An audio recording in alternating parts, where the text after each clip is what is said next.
Sveiki, pasaulio čempionatas tęsiasi, antrasis etapas tiesiog išnešė galvą. Iš mano prognozuotų ketvirtfinalio dalyvių ten yra 5 iš 8, reiškia kažkur klydau, turbūt labiausiai su latviais, su lietuviais pataikiau, kad žengs toliau, bet irgi nesitikėjau, kad nugalėsime Ameriką, įspūdingas rezultatas, pirma vieta grupėje, na ir aš, basketinis žurnalistas ir GO3 sport komentatorius Jonas Lekšas. Šiandien apžvelgsiu ketvirtfinalius ir pradedu nuo pirmojo, kuris vyks antradienį ir simboliška, bet būtent mes, pirmieji lietuviai, atidarysime atkrintamųjų etapą su serbais. Kad ir kaip bebūtų, žiūrėjau rungtynės su Amerika ir galvojau, kad viskas gerai, pirmaujame, bet labai nenorėjau to serbo. Ketvirtfinalyje prieš čempionatą prognozavau, kad žaisime pusfinalį, bet mano prognozė buvo, kad lietuviai ketvirtfinalį susitiks su Italija. Pralaimėjimo atveju taip ir viskas būtų atsitikę, jeigu būtume pralaimėję Amerikai. Bet dabar yra kaip yra, reikia žaisti su serbu ir nieko čia nepadarysi. Turbūt vienas sunkesnių varžovų ketvirtfinalį, koks tai gali būti užėmus pirmąją vietą grupėje, bet lietuviai žaidžia ant bangos, mes esame tikrai labai gerame ritme ir ta svajonė patekti į pusfinalį, kuri prieš čempionatą gal atrodė kaip nepasiekiama, dabar atrodo viskas yra įmanoma. Taip, serbai yra labai pavojingas ir gerbtinas varžovas, bet mes turime savo ginklų, tritaškį krenta, labai tikiuosi, kad jie nesustos mums kristi ir toliau. Prieš graikus, prieš amerikiečius mes susikūrėme gerus metimus, tikiu, kad jų bus ir prieš serbus, kuriuos svarbiausia sustabdyti jų puolimą uraganinį. Mūsų pranašumas gali būti tai, kad varžovai nelabai turėjo rimtų iššūkių šiose pirmenybėse.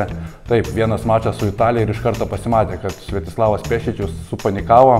Tai gali būti irgi mūsų vienas pranašumas prie visų kitų stiprybių. Bogdanas Bogdanovičius, Nikola Milutinovas, Nikola Jovičius, Guduričius. Tai žaidėjai aukščiausios klasės, bet mes turime visą komandą, turime ne tik Joną Valančiūną, apie kurį kalbėjau prieš čempionatą visi.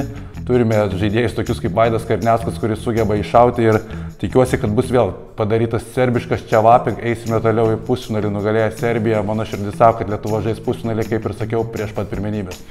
Antrasis pusfinalis tą pačią dieną JAV su Italija. JAV iš antros pozicijos, Italija iš pirmos, bet neabejotinė favoritė yra Amerika. Kaip bebūtų, tai jiems buvo labai geras šaltas dušas dar grupė etape. Jie supranta vis labiau, kas yra FIBA krepšinis, suprato, kad gali pralaimėti čia. Neužtenka vien tik individualaus talento ir sakyčiau, kad italai yra labai parankus varžovas amerikiečiams, vis dėlto tai yra atviros aikštelės komandos, žaisti tokį krepšinį su Amerika. Italai tiesiog negalės sau leisti, amerikiečiai visose pozicijose yra žymiai talentingesni, turi Edvardsą, kuris matėme ir prieš Lietuvą, įspūdingai atrodė. Italija tuo metu čempionate sužaidė realiai vienas geras rungtynės prieš Serbiją, bet ten buvo Simone Fontekijo magija.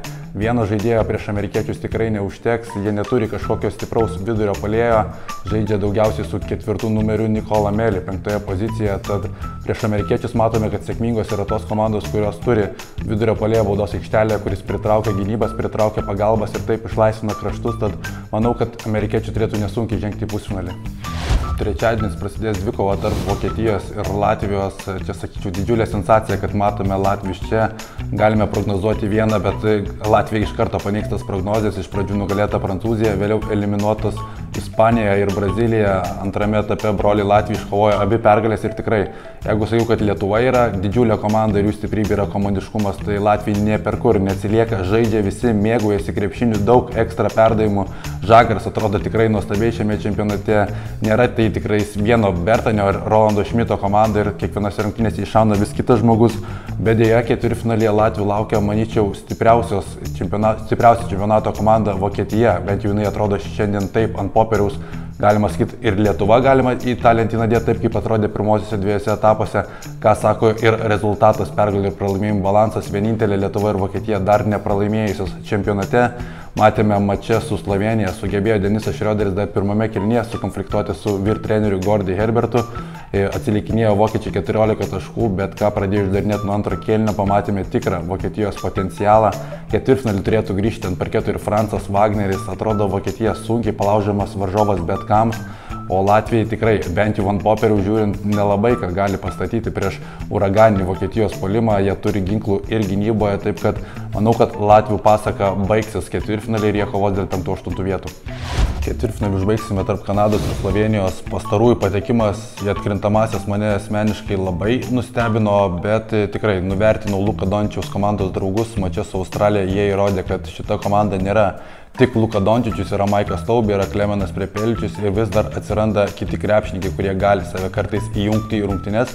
Nemažesnė jų indėlio tikrai reikės prieš Kanadą, kuri palieka labai gerą įspūdį pirmenybėse, įspūdingų stiliumi, išmetė Ispaniją pasaulio čempionę iš pirmenybių, ketvirtajame kėlinyje turėjo ir dviženklį deficitą, sugebėjo sugrįžti ir perimti iniciatyvą. Šiai Gildžias Aleksandris prieš Luką Dončičių, du geriausi pasaulio čempionato žaidėjai, bet Gildžiasas Aleksandris aplink save turi RJ Barrettą, turi Dortą su Brooksu, kurie galės erzinti visą mačą Luką, o tuo metu pas Dončičių pusėje žymiai mažiau pagalbininkų. Galvoju, kad nepatogu yra slovėnams ir tai, kad jie yra greitą žaidimą žaidžianti komanda. Toks krepšinis labai patinka Kanadai, kuri turi labai daug talentų žaisti vienas prieš vieną, po netaiklių metimų bėgti į priekį.